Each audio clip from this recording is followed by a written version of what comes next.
오늘 받을 말씀은 요한복음 21장 17절입니다. 제가 봉독해 올려드리겠습니다. 세 번째 이르시되 요한의 아들 시몬아 네가 나를 사랑하느냐 하시니 주께서 세 번째 네가 나를 사랑하느냐 하시므로 베드로가 근심하여 이르되 주님 모든 것을 아시오매 내가 주님을 사랑하는 줄을 주님께서 아시나이다. 예수께서 이르시되 내 양을 먹이라. 아멘. 자, 오늘은 요한복음 21장 우리가 또 받겠습니다. 요한복음 20장 우리 부활절 때 또 우리 말씀 나누었기 때문에 요한복음 21장으로 바로 또 받겠습니다. 자, 오늘 본문은 예수님이 수제자 되는 베드로에게 절대 잊지 않도록 강조하시고 각인시킨 내용이 기록되어 있습니다. 우리 후대 다음 세대에 대한 말씀이죠. 사실은 이제 남은 세대, 다음 세대. 우리 이사야서 6장 13절에 사실은 좀 구약에서는 좀 기록되어 있죠. 구루투기, 거룩한 시 이런 단어가 나와 있습니다. 언약 붙잡은 소수의 사람이며 동시에 다음 세대를 의미합니다. 자, 공간복음의 마지막에 또 사도행전 1장에 부활하신 예수님께서 강조한 말씀이 적혀져 있죠. 마태복음은 제자, 전도해야 되는데, 선교해야 되는데 제자의 복고스를 바쳤고요. 마가복음도 전도 선교에 맡았는데 병든 사람의 복고스 되어 있습니다. 누가복음은 낙심자. 이 사도행전은 땅끝. 그리고 오늘 읽은 요한복음은 다음 세대. 자, 이렇게 전도 선교를 강조하면서 이 전도 선교의 중요한 키포인트를 기록한 것이죠. 자, 오늘은 다음 세대에 대한 중요한 키포인트입니다. 첫 번째입니다. 심리적 좌절감과 죄책감에 잡혀 있던 제자들. 1분의 1분 보니까 다시 고기 잡으러 간 베드로입니다. 요한복음 21장 1절 그 후에 예수께서 디베레 호수에서 또 제자들에게 자기를 나타내셨으니 나타내신 일은 이러하니라. 시몬 베드로와 디두모라 하는 도마와 갈릴리 가나 사람 나다나엘과 세베대의 아들들과 또 다른 제자들이 함께 있더니 시몬 베드로가 나는 물고기 잡으러 가노라 하니 그들이 우리도 함께 가겠다 하고 나가서 배에 올랐으나 그날 밤에 아무것도 잡지 못하였더니. 자, 예수님이 지금 세 번째로 사실은 이제 나타난 날이 오늘입니다. 그렇기 때문에 앞에 벌써 두 분을 부활하신 예수님을 체험했죠. 근데 생뚱맞게 자꾸로 고기 잡으러 갑니다. 그건 정말로 고기를 잡고 싶어서 간 게 아니죠. 사실 베드로는 예수님을 세 번 부인했던 그 부끄러움, 죄책감 분명히 갖고 있었고요. 자기들도 예수님 잡힐 때 다 도망갔습니다. 그렇기 때문에 예수님 부활해서 나타나셨지만 시한테는 또 한동안 안 나타났었잖아요. 이렇게 사단은요, 큰 증거 또 큰 응답 앞에서도요 심리적으로 큰 좌절감과 또 죄책감과 여러 가지 문제 때문에 거기에 스스로 잡히도록 공격을 합니다. 베드로도 예외가 아니었고 제자들도 예외가 아니었죠. 자, 1번에 2번 보겠습니다. 이때 제자들을 찾으러 오신 예수 그리스도입니다. 4절에 날이 새어갈 때 예수께서 바닷가에 서셨으니 제자들이 예수인 줄 알지 못하는지라 예수께서 이르시되 얘들아 너희에게 고기가 있느냐 대답하되 없나이다. 이르시되 그물을 배 오른편에 던지라 그리하면 잡으리라 하시니 이에 던졌더니 물고기가 많아 그물을 들 수 없더라. 예수께서 사랑하시는 그 제자가 사도 요한이죠. 베드로에게 이르되 주님이시다 하니 시몬 베드로가 붙고 있다가 주님이라나 하는 말을 듣고 겉옷을 두른 후에 바다에 뛰어내리더라. 다른 제자들은 육지에서 거리가 불과 한 50칸쯤 되므로 작은 배를 타고 물고기 든 그물을 끌고 와서 육지를 올라보니 숯불이 있는데 그 위에 생선이 놓였고 떡도 있더라. 많은 물고기가 잡혔습니다. 물고기 잡힌 게 제자들한테는 사실 중요한 건 아니죠. 과거에는 어부였지만 그걸로 먹고 사는 생계 수단이었지만 사실은 그것이 지금은 이 사람은 별 상관이 없으니까요. 다만 익숙하기 때문에 고기 잡으러 갔는데 잡지 못하다가 누가 말을 걸어서 배 오른편에 던져서 그물을 던졌는데 많은 물고기 잡았습니다. 그때 사도 요한이 예수님인 걸 확인하고 얘기하니까 다들 기뻤고 베드로는 심지어 바다에 뛰어들어서 수영해서 왔죠. 자, 예수님께서 직접 찾아온 겁니다. 물론 예수님이 나타났지만 평소에도 나타났지만 두 번째 나타나고 이번 세 번째 나타났지만 이렇게 도망가 있을 때 나타난 건 처음이죠. 자, 1번에 3번입니다. 제자들에게 조반을 제공하신 예수 그리스도. 10절에 예수께서 이르시되 지금 잡은 생선을 좀 가져오라 하시니 시몬 베드로가 올라가서 그들을 육지에 끌어올리니 가득히 찬 물고기가 153마리라. 153 이런 얘기해서 모나미가 153이다 이렇게 해서 이 단어에 중요한 또 의미를 새기는 사람들도 있습니다. 그러나 이거는 그냥 많다는 얘기였고 그때 또 사도 요한이 디테일하게 또 세하려는가 봅니다. 그래서 이렇게 기록해 놓은 거고요. 이같이 많으나 그물이 찢어지지 아니하였더라. 예수께서 이르시되 와서 조반을 먹으라 하시니 제자들이 주님이신 줄 아는 고로 당신이 누구냐 감히 묻는 자가 없더라. 예수께서 가셔서 떡을 가져다가 그들에게 주시고 생선도 그와 같이 하시니라. 이것이 예수께서 죽은 자 가운데 살아나신 세 번째로 제자들에게 나타나신 것이라. 자, 제자들이 예수님이신 줄 알고 알므로 감히 묻는 사람이 없었다라고 나와 있죠. 그 말은 예수님인가 아닌가 그 모습을 봐서는 조금 헷갈렸다는 겁니다. 왜 그러냐니까 지금은 이 날이 이제 새어갈 때 여명의 시간표입니다. 지금처럼 가로등이 있었던 것도 아니고 핸드폰이 있었던 것도 아니기 때문에 거의 깜깜하죠. 깜깜하기 때문에 목소리가 예수님 목소리고 형태가 예수님이라는 거기 때문에 예수님이 맞구나 이렇게 했기 때문에 감히 묻는 자가 없었습니다. 자, 이때 예수님이 처음부터 식사를 제공하려고 준비하고 있었죠. 떡을 준비하고 있었죠. 이거 통해서 많은 분들이 그렇게 얘기하시더라고요. 무슨 일을 할 때는 항상 밥을 같이 먹으라고. 일단 사람이 배가 부르면은요, 그 사람의 어떤 사실적인 모습을 또 알 수도 있고 또 편안한 마음으로 얘기할 수 있다 이렇게 표현합니다. 맞는 말이죠. 여하튼 예수님이 찾아오셨다는 것과 제자들은 낙심했었다는 것, 그것이 14절까지의 내용입니다. 두 번째입니다. 다음 세대를 각인시키신 예수 그리스도. 15절에 17절까지는 예수님이 세 번 베드로에게 물었습니다. 그들이 조반 먹은 후에 예수께서 시몬 베드로에게 이르시되 요한의 아들 시몬아 네가 이 사람들보다 나를 더 사랑하느냐 하시니 이르되 주님 그러하나이다. 내가 주님을 사랑하시는 줄 주님께서 아시나이다. 이르시되 내 어린 양을 먹이라 하시고 또 두 번째 이르시되 요한의 아들 시몬아 네가 나를 사랑하느냐 하시니 이르되 주님 그러하나이다. 내가 주님을 사랑하는 줄 주님께서 아시나이다. 이르시되 내 양을 치라 하시고 세 번째 이르시되 요한의 아들 시몬아 네가 나를 사랑하느냐 하시니 주께서 세 번째 네가 나를 사랑하느냐 하심으로 베드로가 근심하여 이르되 주님 모든 것을 아시오매 내가 주님을 사랑하는 줄을 주님께서 아시나이다. 예수께서 이르시되 내 양을 먹이라. 자, 이 설교를 가지고 많은 부분들이요 해석을 하는데 주로 여기에서 사랑을 관점으로 해석을 하는 경우가 많이 있습니다. 그래서 이제 어떤 얘기를 하냐니까 거의 다 동일한 얘기를 하더라고요. 사랑에 대해서 말을 하는데 예수님이 네가 나를 사랑하느냐 원문에 보면은 아가페라고 나와 있습니다.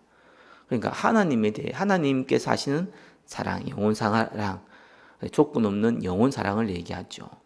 그렇게 질문을 했습니다. 근데 베드로가 주님, 내가 주님을 사랑하는 줄 주님께서 아십니다라고 했을 때 썼던 단어가 필레오라는 단어, 사람에 대한 또 친구에 대한 그에 대한 사랑을 쓸 때 필레오라는 단어를 썼죠. 우리 한글에는 구분이 안 되는데 이 헬라어는 구분을 해놓은 겁니다. 그래서 많은 목사들이 그걸 알고 예수님이 아가페 사랑을 요구하셨다. 근데 베드로는 필리오 사랑밖에 할 수가 없었다. 이렇게 많은 분들이 해석을 하더라고요. 그래서 예수님이 아가페 사랑을 원하신다. 그게 이제 많이 설교하는 거였고요. 또 두 번째는 어떻게 얘기하느냐. 예수님이 이 사람들보다 첫 번째 이렇게 물었죠. 나를 더 사랑하느냐. 원문 해석을 하다 보면요. 다른 모든 것보다 나를 더 사랑하느냐. 이런 질문입니다. 거기는 물질, 명예, 가족 다 포함되어 있겠죠. 그죠? 근데 이제 두 번째하고 세 번째의 질문은 비유 대상이 없습니다. 다른 모든 것보다 나를 사랑하는 게 아니라 그냥 나를 사랑하느냐 이렇게 질문을 하신 겁니다. 그래서 결국 예수님이 뭐를 얘기하려고 그러느냐, 우리에게 절대적인 사랑을 요구하신다. 다른 모든 것보다 나를 사랑하고 나만 사랑하느냐, 이렇게 하나님은 우리에게 절대적인 사랑을 요구하신다. 뭐 틀렸다고 얘기할 수는 없는 것 같습니다. 근데 이 예수님이 지금 사랑에 대해서는 강조한 것은 아니다라고 보여집니다. 물론 사랑이 중요하죠. 근데 지금 본문은 예수님이 부활하시고 나서 전도 선교를 얘기할 때 다음 세대를 강조한 내용입니다. 내 어린 양을 먹이라라는 것을 사실 강조한 것이죠. 뭐 그때 당시에는 아가페, 필레오 이런 단어를 성경이 구분해서 사도 요한이 적었지만 또 같이 쓰기도 합니다. 느낌이 좀 다르죠. 이 사울과 바울과 같은 단어와 비슷합니다. 그래서 이 단어를요, 분명히 뜻은 다르지만, 이 사울과 바울이라는 단어도 뜻은 다르지만, 이 하나님이 아브람과 아브라함이라고 썼을 때하고는 뉘앙스가 좀 다른 것이, 그때는 같이 혼용되어 쓰기도 합니다. 물론 느낌이 다르죠. 밥 먹었습니까? 하고 식사하셨습니까? 분명히 어감 다릅니다. 그렇죠? 그러나 혼용되어 쓰기도 합니다. 그래서 그 정도 차이거든요. 아브라함과 아브라함 같은 경우는 하나님이 직접 이름을 바꿔버렸잖아요. 그래서 네가 이 열국의 아비라 이렇게 뜻을 줘가면서 바꿔버렸습니다. 야곱과 이스라엘처럼 아예 이름을 하나님이 바꿔버렸어요. 그래서 뜻을 완전 다르게 해서 의미를 새겨준 경우가 있고요. 누가가 사울이라는 단어를 쓰다가 갑자기 바울이라는 단어를 바꿔버렸습니다. 그죠? 뜻은 뉘앙스는 좀 차이가 있지만, 그러나 물론 이제 누가가 기록했을 때 목적이 그런 거죠. 그러나 그냥 느낌 정도의 차이, 조금의 차이. 이것도 마찬가지입니다. 필레오와 아가페의 사랑은 느낌의 차이는 분명히 있습니다. 그러나 예수님은 그만큼 큰 얘기를 한 거고, 제자는 겸손하게 필레오를 얘기한 겁니다. 그렇게 정도로 그때 당시에는 같이 혼용을 한 겁니다. 느낌만 좀 다르게 해요. 근데 그렇게 본다면은 예수님이 아가페 사랑을 요구한다라고 얘기하기는 좀 곤란하죠. 그냥 사도 요한이 볼 때 예수님은 하나님이시니까 아가페라는 단어를 썼고요. 베드로는 사람이니까 또 연약하니까 필요한 단어를 썼은 정도의 차이라고 보시면 됩니다. 진짜 강조한 거는 다음 세대 내 어린 양을 먹이라는 거죠. 알다시피 예수님이 3번 물었거든요. 그것이 뭐 중요하냐 이 생각인데 그렇지 않습니다. 3번이라는 거는 예수님께서 베드로에게 네가 나를 3번 부인하라는 것과 연결이 됩니다. 왜냐하면 베드로는 그 부분을 가지고 낙심해 있었기 때문에. 오죽하면 오늘 본문에 고기 잡으러 갔겠습니까? 예수님이 이 얘기를 안 하니까 분명히 자기는 자신 있게 내가 예수님과 함께 죽겠다고 했는데 예수님의 예언대로 3번 부인했으니까 거기에 대한 부끄러움, 수치심 분명히 갖고 있었거든요. 근데 예수님은 3번 물었어요. 그러니까 3번째 17절에 오늘 읽었던 건 뭡니까? 근심해서 대답했다고 그랬죠. 그러니까 이게 아킬레스건입니다. 꼭 아셔야 되는 것이 창세기 48장 7절에 보니까요. 이 야곱이 요셉에게 유언을 할 때에 무슨 얘기를 했냐니까 라헬에 대한 얘기를 했어요. 라헬은 이 요셉의 엄마입니다. 근데 이 요셉이 어릴 때 죽었습니다. 근데 이 요셉은 거기에 대한 상처가 당연히 클 수밖에 없죠. 근데 그거를 건드렸어요. 그걸 왜 건드렸겠습니까? 괴롭히려고 건드린 게 아니죠. 중요한 얘기를 하려고. 그래서 네가 그걸 기억하라는 거예요. 내가 지금 얘기한 걸 꼭 기억하라는 겁니다. 예수님이 3번이나 아킬레스건이 되는 내용을 베드로에게 질문함으로 기억하라는 거예요. 잊지 말라는 겁니다. 무엇을요? 내 양을 먹이라. 다음 세대를 반드시 세워라. 자, 그렇게 해서 예수님이 질문을 하신 겁니다. 3번째입니다. 제자의 길을 말씀하신 예수 그리스도. 3번의 1번 순교적 순종을 말씀하신 예수 그리스도. 18절에 내가 진실로 진실로 내게 이르노니 내가 젊어서는 스스로 띠띠고 원하는 곳으로 다녔거니와 늙어서는 내 팔을 벌리니 남이 내게 띠띠우고 원하지 아니한 곳으로 데려가리라. 이 말씀하시면 베드로가 어떠한 죽음으로 하나님께 영광을 돌릴 것을 가리키십니다. 이 말씀을 하시고 베드로에게 이르시되 나를 따르라 하시니. 자, 베드로가 어떠한 죽음으로 하나님께 영광 돌릴 것을 이 내용 가지고 사도 요한이 기록했죠. 쉽게 말하면 순교한다는 겁니다. 자, 예수님이 중요한 내 어린 양을 먹이라고 얘기하면서 이제는 너희들이 진짜 제자의 길을 가야 된다. 뭡니까? 순교적 순교할 일이 생길 테니까 미리 알고 순종해라. 저와 여러분들이 순교할 일이 생긴다. 그걸 얘기하지는 않죠. 베드로는 순교했습니다. 그러나 우리도 순교할 일이 있습니다. 아니, 순교할 수도 있습니다. 그러나 우리가 그렇게 육신적으로 순교하지 않는다고 하더라도 우리가 인생의 모든 것을 순교할 자세로 생명 살리는 전도 선교에 쓰임 받으셔야 됩니다. 그게 예수님이 베드로에게 요구한 순종의 내용입니다. 3분의 2번입니다. 본인 사명에 집중할 것을 말씀하신 예수 그리스도입니다. 20절에 베드로가 돌이켜 예수께서 사랑하시는 그 제자가 따르는 것을 보니 그는 만천에서 예수의 품에 의지하여 주님을 파는 자가 누구오니까? 사도 요한 본인입니다. 이거 그 사람이 묻던 자더라. 이에 베드로가 그를 보고 예수께 여짜오되 주님, 이 사람은 어떻게 되겠사옵나이까? 베드로가 질문한 겁니다. 예수께서 이르시되 내가 올 때까지 그를 머물고자 하고자 할지라도 네가 무슨 상관이냐? 너는 나를 따르라 하시더라. 이 말씀이 형제들에게 나가서 그 제자는 죽지 아니하겠다 하였으나 예수의 말씀은 그가 죽지 않겠다 하신 것이 아니라 내가 올 때까지 그를 머무게 하고자 할지라도 네가 무슨 상관이냐 하신 것이로라. 대부분 사람들은 비교 대상을 찾습니다. 내가 이렇게 순교하는데 두 사람은 어떻게 됩니까? 궁금해서 물어볼 수도 있겠지만 항상 사람들은 경쟁 심리가 있기 때문에 거기에 대한 질문을 예수님께 한 겁니다. 그래서 예수님이 그거를 잘 아시고 네가 뭔 상관이냐는 겁니다.